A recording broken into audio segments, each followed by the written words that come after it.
for today's video, showcase na ko ang akong Muscovy and Mallard duck. Maupo ni siya ang unang sabak sa akong bago nga incubator. So na-test na ko ang hatching rate sa akong incubator, pinaagyan ng mga ducklings.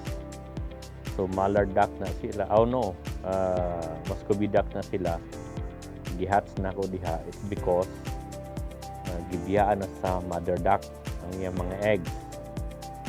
So motong opportunity ko nga na ako incubator, so natiwas gid lang hatching.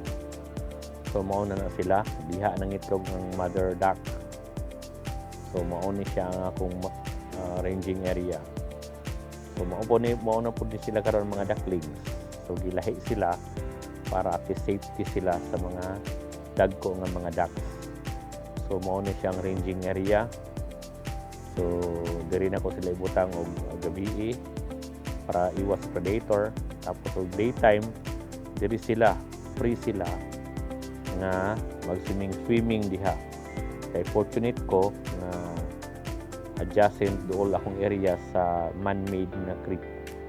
So diha sila mag-swimming. So murag maayo kahimtang sa akong mga ducks diri. Kay naman sila libre nga swimming. So muna siya akong ranging area. So thanks kaayo sa pag-view sa akong video, and please subscribe sa akong channel para ma-share na ko lain pa na akong mga video. Thank you.